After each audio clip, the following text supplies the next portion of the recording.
Welcome back, America. It's Hugh Hewitt. So pleased to welcome now House GOP leader Kevin McCarthy, who's feeling pretty good because he notched a couple of wins last week in California's 25th special election, Mike Garcia, up in Wisconsin in the 7th, and he got bipartisan opposition to the $3 trillion cash for cannabis absurd bill that Nancy Pelosi managed to get out of the House, but which is dead on arrival in the Senate. Leader McCarthy, welcome back to the Hugh Hewitt Show. Thanks, you, for having me back, and you're right about these victories, but they're bigger than people can think. To win in California, to take a Democrat seat and make it Republican, that has not happened since 1998, 22 years. And it wasn't even close. And when you look back, this is a seat, it'll be the only seat in Congress that a Republican holds that Hillary Clinton carried by a majority. The Democrats won it by 9 points just a little less than 2 years ago, and we just won it back by more than 9 points. I had Mike Garcia on, the new congressman-elect. He may have been sworn in by now. I'm not even sure. No, Tuesday. All right. So I had him on the show twice last week before the vote, and perfect candidate. Fighter pilot, entrepreneur, defense industry, Latino. Perfect candidate. He's gonna run for Senate, I think, Kevin. You got him for like 2 years or something like that. And tell us about Wisconsin 7. That's shocking to win in California 25th. But Democrats thought they were going to win Wisconsin 7 because of the weird Supreme Court vote weeks ago. Yeah, the Democrats are misreading all this. They're misreading the American public because it's how they're dealing. They think this crisis of this virus is an opportunity to restructure government. And I think everybody else is looking at it for something much different, trying to defeat this virus and get this economy moving and back open. Wisconsin 7, we got Tom Tiffany, a state senator, but also a small business owner. And that's really, people are raising this question, who is best to rebuild this economy? And when we talked about Mike Garcia, he's a first-generation American.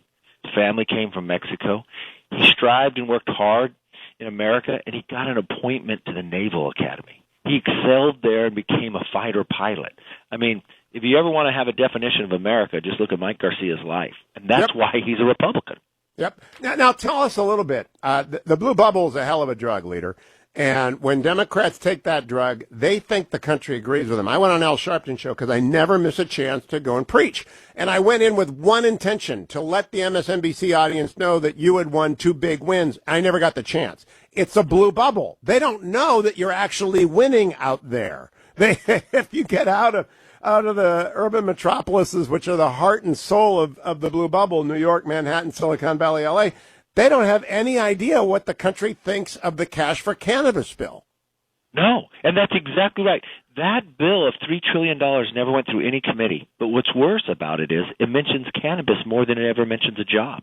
And the foundation of that bill are all things that the Democrats had passed about a year ago. Changing election law, federalizing it. That's what they wanted to do. Prioritizing prisoners.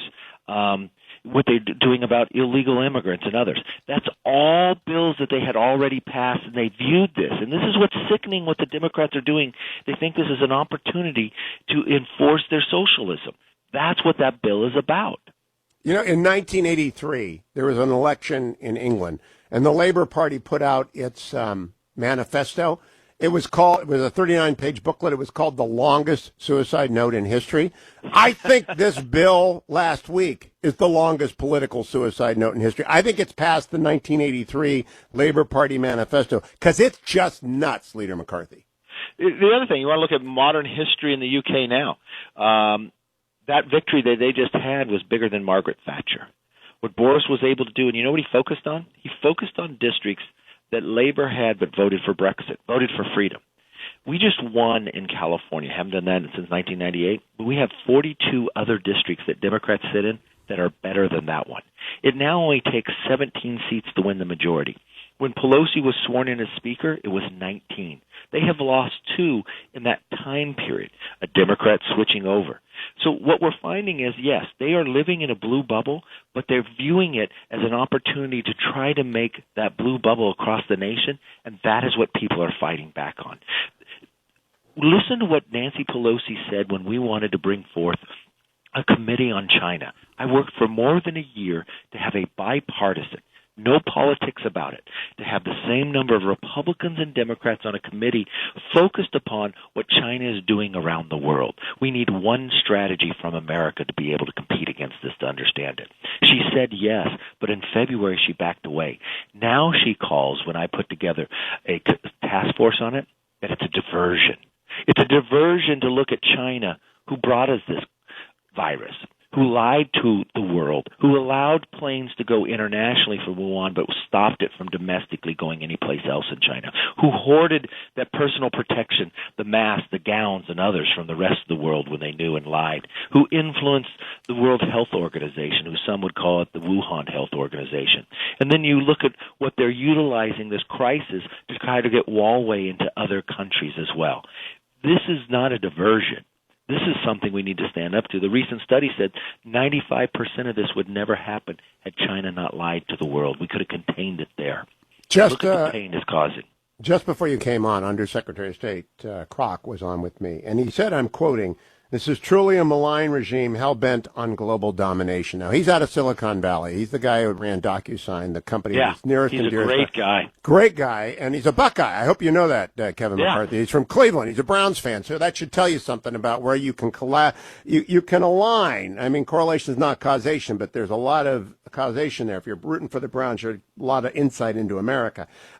He is very explicit about the Huawei connection. I don't think the American people know, and it certainly is true that the Democrats don't get, that the CCP is hell-bent on destroying our leadership of the world. They're utilizing this time period. I know for a personal fact, I had CEOs tell me, when we were out trying to purchase PPE here in California, that they had lost a purchase because Macron called Xi asking for PPE. And you know what Xi asked back to him? You got to allow Huawei in, and we'll send you some. Even though France, when this first happened, sent that personal protection to China, they're selling it back to France and utilizing it to try to have greater control of a supply chain. And look, what do we have now? We don't make aspirin. We don't make vitamins. We don't make penicillin in this country because China controls the mechanism and the ingredients. Critical minerals and others. Look at Harvard. One of the top professors arrested just this year based upon being paid from China to look at these 1,000 mines that they're trying to steal across this country. And what are they doing now? Why the ingenuity of America continues to not only solve this problem for us, but for the world, our antibodies and our vaccines, they're hacking, trying to steal that, which actually slows down our ability to do it, which leads directly to more deaths. Now, Leader McCarthy, you got 14 Democrats to stand up against cash for cannabis. Your counterpart in the Senate, Mitch McConnell, the classic hedgehog and the fox. He's the hedgehog. He knows the one big thing, which is we will not get to recovery without liability protection unless we get tort reform, unless we absolutely protect businesses and Americans and colleges and universities and schools and governments from lawsuits by the plaintiffs' bar alleging causation for the virus, which, of course, all goes back to Wuhan, the WHO, and the PRC and the CCP. Is that, in your view, the undeniable must-have in any phase 4 liability reform? Yes, because they're going after not just our businesses, the universities, everything they'll sue. And every time the Democrats will stand with the trial lawyers. When we passed our very first supplemental dealing with this, we asked that we could actually have some protection for 3M, so we could have more masks, because they build different types of masks, some for within surgery, some for within commercial work, but can still be used. It would mean 30 million more masks. The Democrats said no. We had to wait until we got our second bill, till it became even a greater crisis, when the Democrats would bend a little, because going against the trial lawyers, they will never will. And that's only going to harm and weaken our economy further if we don't. So let's talk briefly about the map in the fall. First of all, what's the big organization that you're using to raise money for the GOP? Well, TakeTheHouse.com is the number one place we go to. This helps all members and helps the NRCC be able to get there. That is the best place to go, TakeTheHouse.com. TakeTheHouse.com. So how does it look? How does the map? You went from 19 to 17. You're getting closer. Do you have 17? Do you have 20? Do you have 30 targets? How many targets have you got? Well, I believe if you're not willing to compete in every race, then you're not ever going to get there. The first measurement, do you have enough candidates? Normally people only get 380. We've surpassed it. We'll have a candidate almost every single seat, over 420. If we're competing and winning in California, we can win anywhere. We have more. The record for Republican women running was 143. We're at 260. I believe in our most competitive races, we'll have more women than we have men in the competition after the primaries. We've got, if you look at from veterans, Wesley Hunt down in Texas, in Houston, he has a story like Mike Garcia.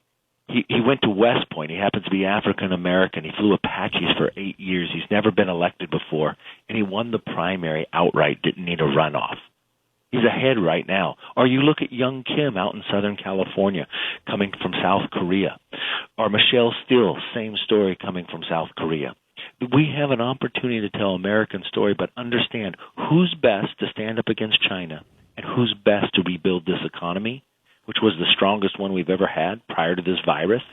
I believe the candidates that we have recruited are the ones that you're going to find. Now, President Trump seems genuinely optimistic about his reelection chances. I mean, genuinely. He's not just smiling and putting on a show, though he can obviously do that when he wants to. Am I correct in believing that he believes thoroughly he's going to win? Yeah, look, I'm just coming off going to Camp David with him this weekend. I've never known a person that has a stronger work ethic. It doesn't matter where he is or what time. This man is focused 24/7. And what's interesting here is you can take every measurement.